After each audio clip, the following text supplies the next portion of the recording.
"You are not welcome here," Emily Whitmore said to Margaret Whitmore at the entrance of the church, her voice low but sharp enough that several nearby guests turned their heads. The words hung in the air like something fragile that had suddenly shattered. Margaret stood perfectly still for a moment, her gloved hands resting lightly against the small silver clutch she carried. She had imagined many things about her son's wedding day, but never this. The ceremony was taking place at St. Andrew's Church, a white stone building that had stood on the same quiet Connecticut street for nearly 100 years.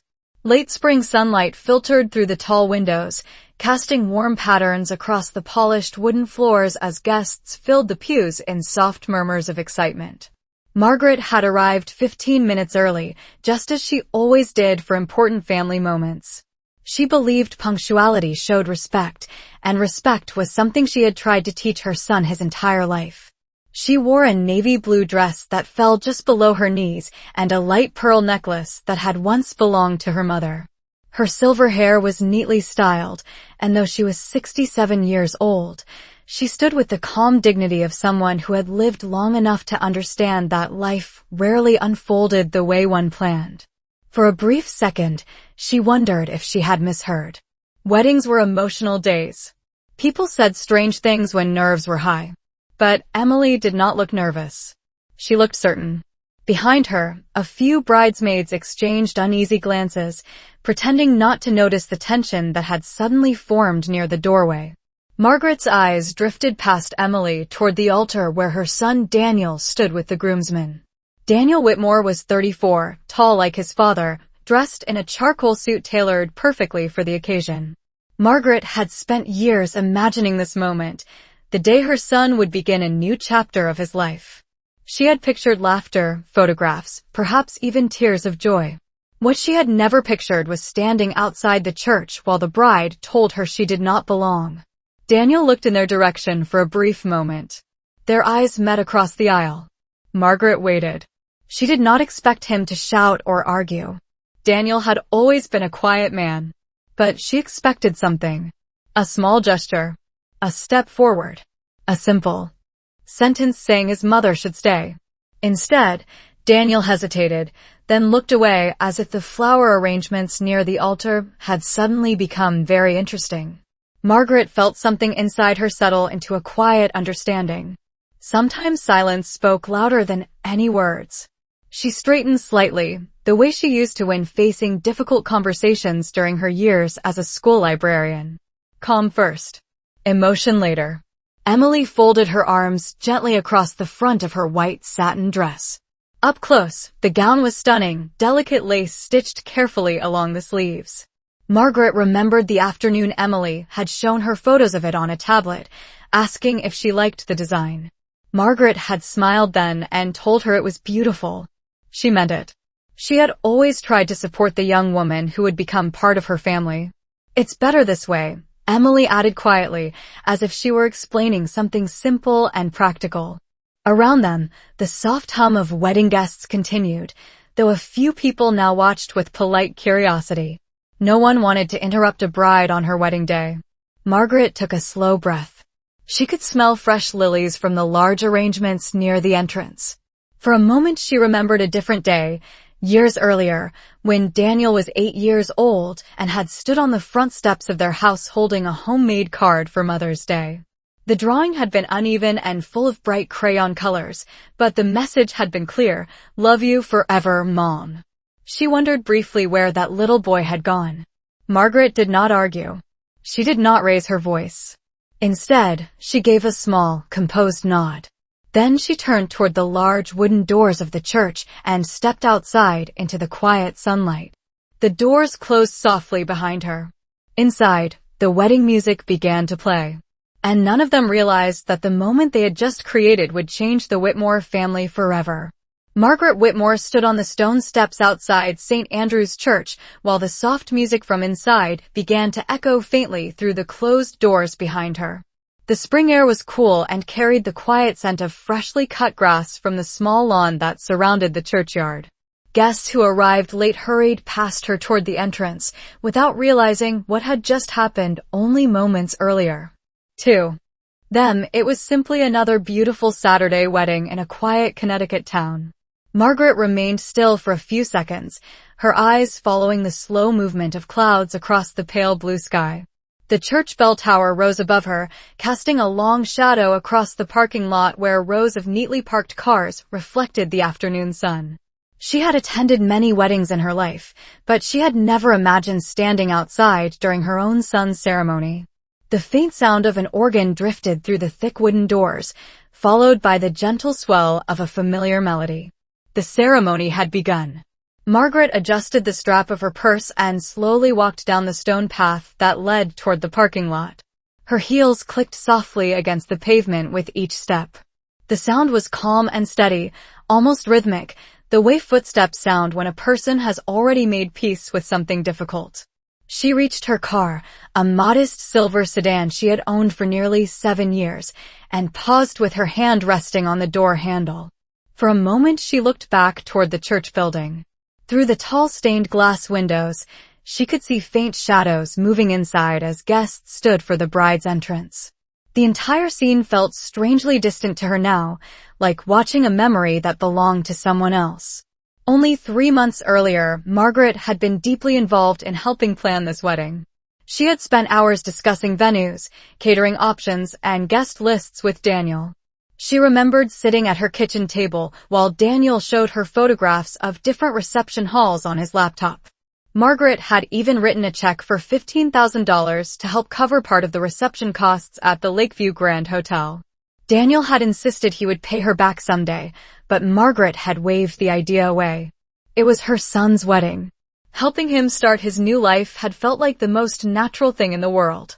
She had also met with Emily several times during the planning process. Those meetings had always been polite but distant. Emily had a way of speaking that was careful and measured, as though every conversation was part of a quiet negotiation. Margaret had tried to interpret that as nervousness. After all, planning a wedding could be stressful for anyone.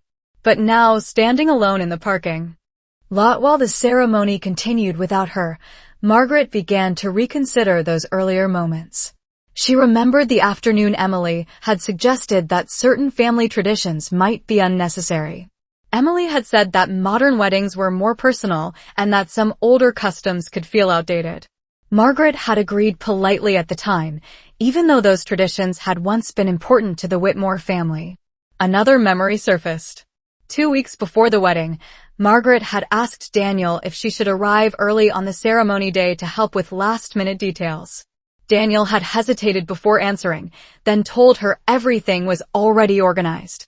He had said she should simply arrive as a guest and enjoy the day. Margaret had not thought much about that comment at the time. Now the words echoed differently in her mind. Enjoy the day. She opened the car door and sat inside, closing it gently behind her. The quiet interior wrapped around her like a small private room. Through the windshield she could still see the church doors across the parking lot. A pair of late-arriving guests hurried up the steps, laughing softly as they adjusted their jackets. Margaret placed both hands on the steering wheel, but did not start the engine. Instead, she sat there for a long moment, listening to the distant music that filtered faintly through the church walls. Somewhere inside that building, her son was exchanging vows. Somewhere inside, guests were smiling, taking photographs, and celebrating a moment that was supposed to unite two families.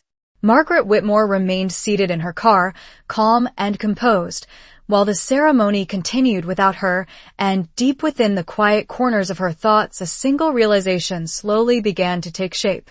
What had just happened inside that church was not an accident.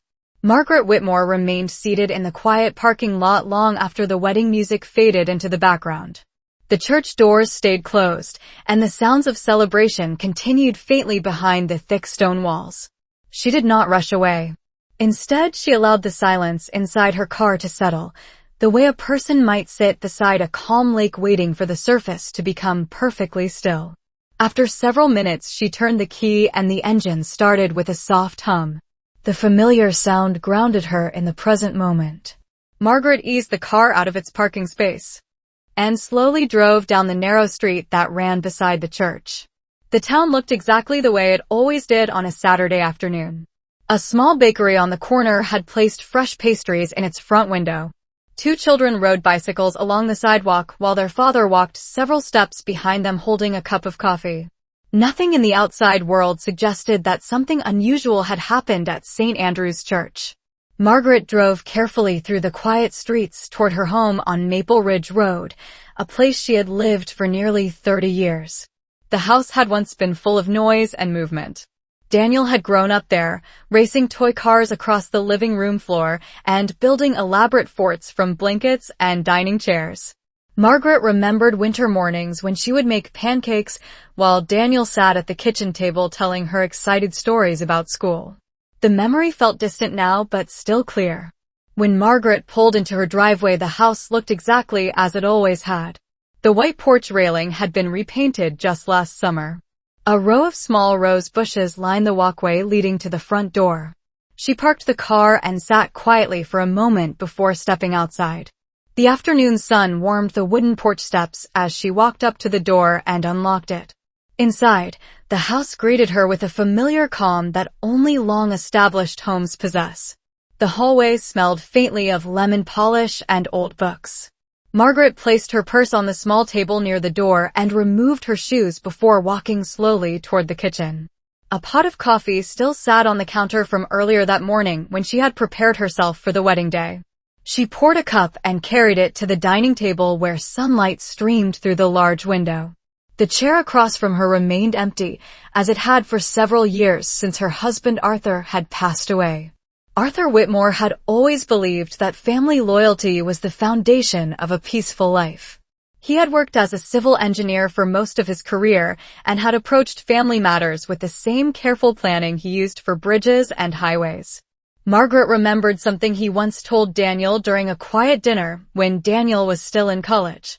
Arthur had said that marriage was not only about love, but also about respect for the people who had shaped a person's life long before the wedding day arrived.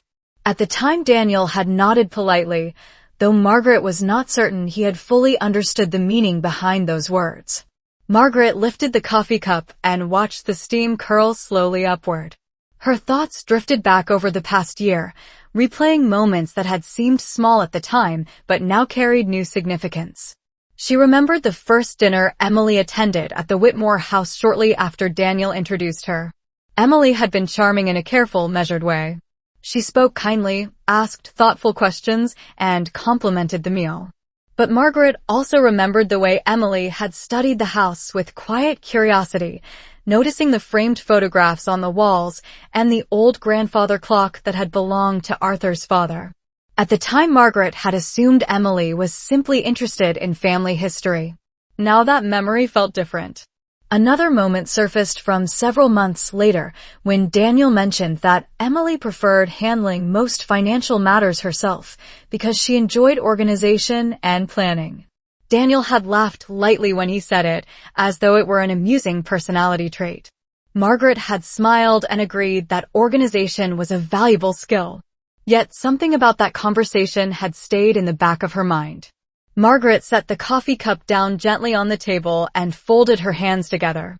The house around her was quiet and peaceful, but inside her thoughts a careful examination had begun. What happened at the church that afternoon had not appeared suddenly without reason. It had grown slowly, quietly over time. And Margaret Whitmore had lived long enough to recognize the difference between a misunderstanding and a deliberate choice. Margaret Whitmore remained seated at the dining table long after the coffee in her cup had cooled. The house was quiet in the comfortable way it always had been during the afternoons when Daniel was young and away at school. Sunlight moved slowly across the hardwood floor, shifting a few inches every several minutes as the day progressed. Margaret had always believed that a quiet house made it easier to think clearly, and clear thinking was something she valued deeply. She stood up after a while and walked toward the living room where several framed photographs lined the long wooden shelf above the fireplace. Most of the pictures captured moments from Daniel's childhood. There was a photograph of him at age 7 standing proudly beside a homemade science project made from cardboard and painted paper tubes. Another showed him wearing a Little League baseball uniform that looked slightly too large for his thin shoulders. Margaret paused in front of a photograph taken the day Daniel graduated from college. Arthur Whitmore stood beside him in that picture, smiling with quiet pride. Arthur had passed away 5 years earlier after a brief illness, but his presence still lingered in the house through the objects he had carefully chosen over the years. Margaret touched the edge of the frame gently and remembered how Arthur used to describe Daniel when he was a boy. Arthur always said that Daniel had a thoughtful nature. He had been the kind of child who asked questions before making decisions. That quality had made Margaret proud. It had also made her believe Daniel would grow into a man who considered the consequences of his choices carefully. Margaret moved to the nearby bookshelf and ran her fingers along the spines of several old albums. One album contained photographs from Daniel's high school years. Another documented family vacations from long summers spent driving through national parks in the western states. Those trips had been simple but meaningful. Arthur had believed that long drives and quiet landscapes gave families time to talk about the things that truly mattered. Margaret remembered one evening during a trip to Yellowstone when Daniel was about 16 years old. They had been sitting beside a campfire while the sky turned deep orange above the mountains. Arthur had told Daniel that the strength of a family depended on how people treated each other when life became complicated. Daniel had listened carefully that night, nodding in agreement while the firelight flickered across his face. Margaret had believed those lessons would stay with him forever. She closed the album gently and returned it to the shelf. As she walked back toward the kitchen, she realized that the memories filling her mind were not painful. Instead, they were clear reminders of the long history that existed before the events of that afternoon. Families were built over decades, not in a single day. The house around her held proof of that truth in every photograph and piece of furniture. Margaret returned to the dining table and sat down again. Her mind moved slowly through more recent memories from the past year, examining them with the careful attention she once used while cataloging books in the school library where she had worked for nearly 3 decades. She remembered a dinner several months earlier when Daniel and Emily had visited the house together. Emily had complimented the antique dining set and asked detailed questions about when Margaret and Arthur had purchased it. At the time, the conversation seemed harmless, even friendly. But now Margaret realized that Emily had been especially interested in understanding which items in the house had been passed down through Arthur's family. Margaret also remembered a conversation that took place shortly after Daniel and Emily became engaged.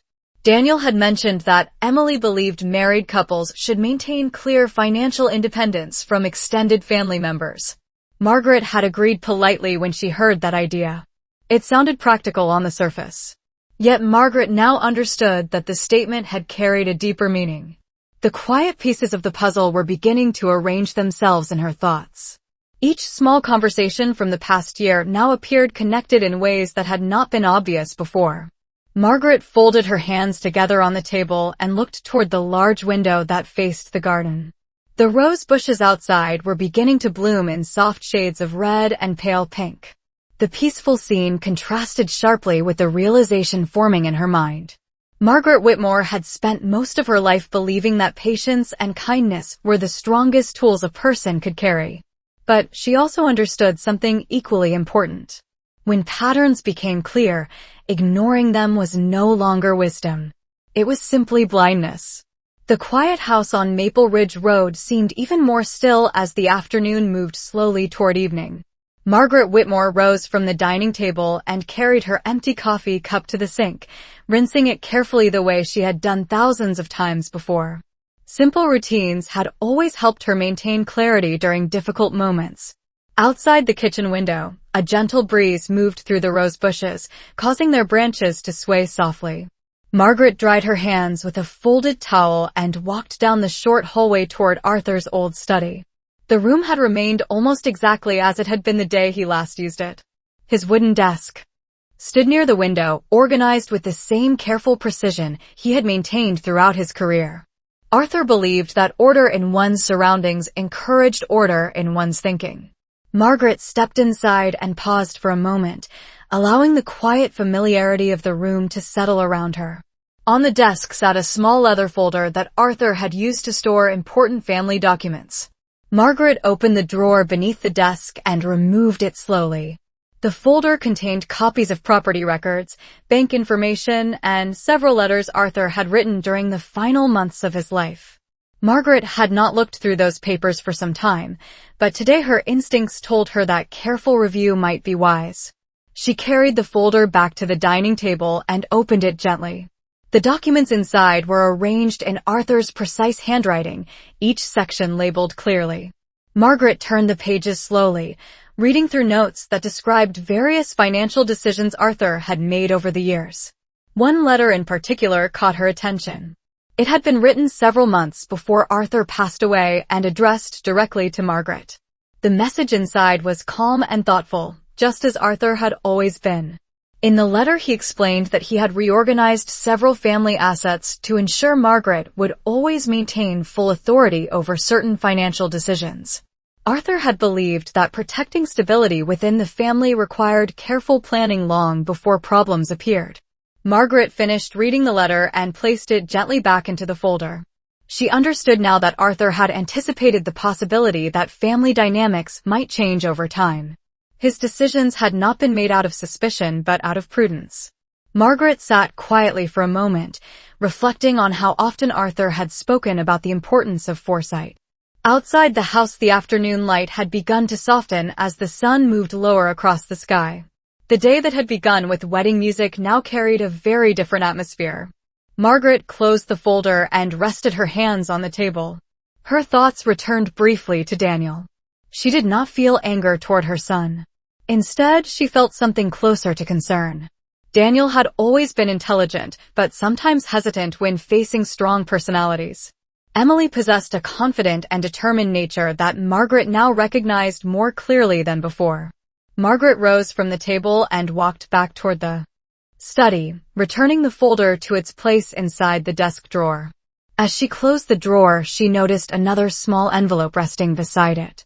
The envelope contained the contact information for Michael Carter, the attorney who had helped Arthur organize the family estate several years earlier. Margaret remembered that Michael had always been respectful and patient when explaining complex legal matters. She slipped the envelope into her purse without hesitation. It was not an act of confrontation. It was simply a step toward understanding the full picture of the family arrangements Arthur had carefully established. Margaret returned to the living room and looked once more at the photograph of Daniel standing beside Arthur on the day of his college graduation. The two men in the photograph looked proud and hopeful about the future that lay ahead. Margaret studied that image for a long moment before setting the frame back on the shelf. The events of the afternoon had revealed something important, but they had not erased the years that came before. Margaret Whitmore had always believed that patience, clarity, and quiet preparation were the strongest responses to uncertainty. As evening light filled the house and shadows lengthened across the floor, she understood that the next steps would require exactly those qualities. The evening light outside Margaret Whitmore's house slowly shifted from gold to soft gray as the sun moved behind the line of maple trees at the end of Maple Ridge Road. The quiet rhythm of the neighborhood returned as people finished their day and lights began to appear one by one in nearby homes. Inside the Whitmore house, Margaret moved calmly through the living room, switching on a small lamp beside the sofa. The warm glow filled the space with a gentle calm that had always made the house feel welcoming. She sat down and opened her purse, taking out the small envelope that held the contact information for Michael Carter. The paper was slightly worn from the years it had spent tucked inside Arthur's desk, but the handwriting remained clear. Michael Carter had been Arthur's trusted attorney for nearly 15 years. He was the one who helped Arthur organize the estate after Daniel graduated from college, and he had always approached his work with the steady patience of someone who understood that legal matters often carry deep emotional meaning for families. Margaret studied the phone number written neatly on the card for a few seconds before setting it on the table in front of her. She was not rushing into anything. That had never been her way. Instead, she allowed her thoughts to move carefully through everything she had learned that afternoon. The events at the church had revealed something important about the direction Daniel's life had taken, but they had also reminded Margaret that Arthur had prepared for changes long before they appeared. She stood again and walked toward the kitchen, filling a glass with cool water from the faucet. The simple act helped clear her mind. For decades, Margaret had believed that patience was one of the strongest qualities a person could develop. Now she realized that patience did not mean remaining passive when clarity arrived.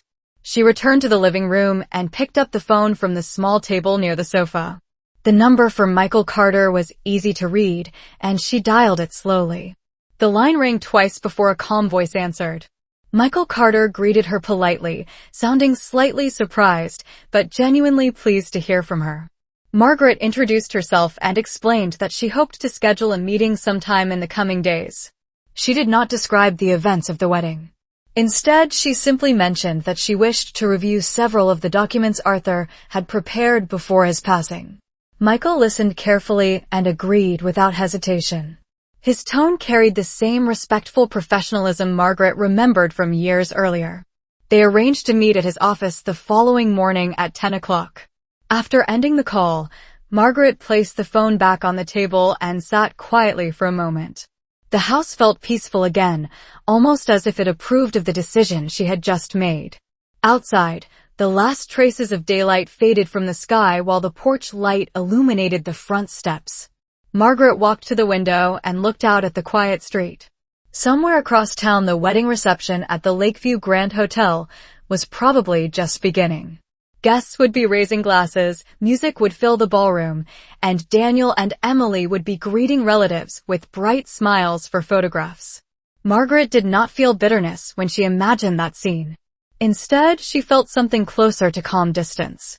Life had a way of revealing people's true intentions when important moments arrived. She stepped away from the window and turned off the lamp in the living room before walking toward the hallway that led to her bedroom. Tomorrow morning, she would meet with Michael Carter and begin reviewing the careful plans Arthur had left behind. Whatever decisions needed to be made would come later. For now, Margaret Whitmore simply understood one thing with quiet certainty. The events of that afternoon had not ended the story of the Whitmore family. They had only revealed the beginning of a new chapter.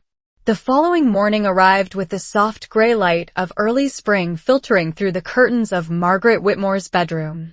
She woke at her usual hour just after 6 o'clock, the quiet routine of the day beginning exactly as it had for many years before. The events of the previous afternoon did not rush back into her mind with sudden emotion. Instead, they returned slowly, like distant memories that had already settled into their proper place.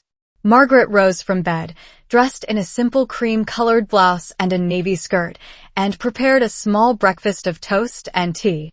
She ate quietly at the kitchen table while the morning news murmured faintly from the small radio near the window.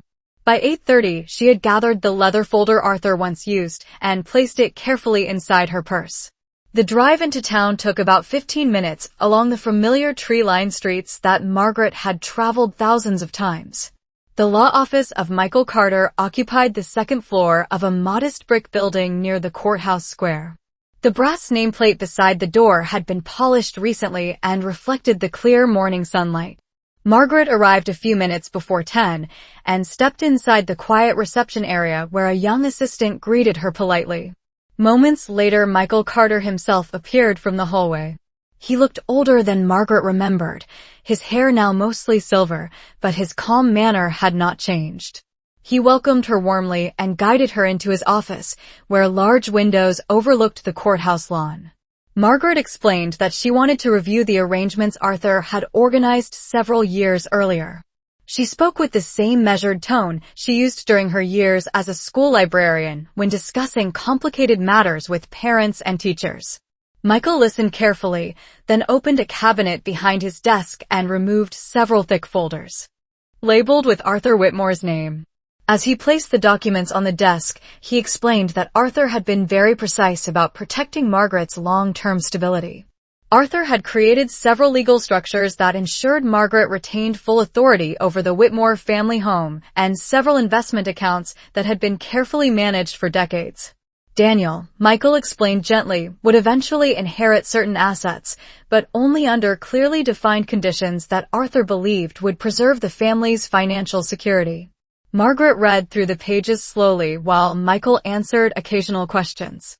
Each document reflected the careful planning Arthur had always valued. At one point Michael paused and pointed to a clause Margaret had not noticed before. The document explained that the Whitmore house on Maple Ridge Road had been placed in a protective trust several years earlier. Margaret was the sole decision-maker for that trust during her lifetime, and any changes involving the property required her direct approval. Michael explained that Arthur had insisted on that structure because he believed family homes carried emotional importance that should never be placed at risk by outside influence. Margaret closed the folder gently after reviewing the final page. The quiet certainty she felt the previous evening now settled more firmly in her thoughts. She realized that Arthur had not simply organized finances. He had anticipated the possibility that future circumstances might require Margaret to stand firmly on her own judgment. Michael asked if she wished to make any adjustments to the documents, but Margaret shook her head calmly. For the moment she only wanted clarity, and clarity was exactly what Arthur had provided. When the meeting ended, Margaret stepped outside the office building into the bright late morning sunlight. The courthouse clock across the square struck 11 as people moved along the sidewalks carrying briefcases and grocery bags. Life in the town continued with its usual rhythm, unaware of the quiet shift that had taken place inside the Whitmore family. Margaret walked slowly toward her car, holding the leather folder carefully beneath her arm. The events of the previous day had revealed something important about the choices others had made, but they had also confirmed something equally important about the preparations Arthur had left behind. And for the first time since she stood outside the church doors the afternoon before, Margaret Whitmore understood that the future would not depend on anger or confrontation. It would depend on patience, knowledge, and the quiet strength that had guided her entire life. Margaret Whitmore drove home slowly from the courthouse square with the leather folder resting carefully on the passenger seat beside her. The late morning sunlight filled the car through the windshield, and the familiar streets of the town looked exactly as they always had. People crossed the sidewalks carrying grocery bags, a mail carrier moved from house to house along Elm Street, and the bakery on the corner had already placed a fresh tray of bread in the front window. Life continued with its ordinary rhythm, unaware of the quiet shift that had taken place inside Margaret's understanding. When she turned onto Maple Ridge Road, the neighborhood was peaceful as usual. The Whitmore house stood calmly among the tall trees that Arthur had planted years earlier. Margaret parked in the driveway and stepped out of the car, holding the leather folder close to her side. Inside the house the air felt cool and still. She placed the folder on the dining table and removed her coat before pouring herself another cup of tea. The meeting with Michael Carter had not filled her with anger or urgency. Instead, it had given her clarity.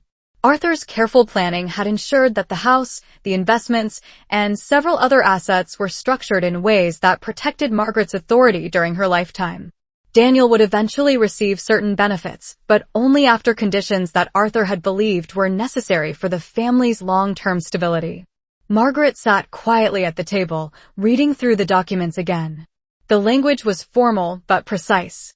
Every page reflected Arthur's thoughtful approach to responsibility. After finishing the final document, she closed the folder and rested her hands calmly on the table. At that moment, the quiet ringing of her phone broke the stillness of the room.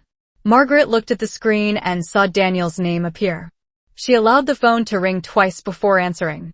Daniel's voice carried a mixture of hesitation and confusion. He asked where she had gone after leaving the church the previous afternoon.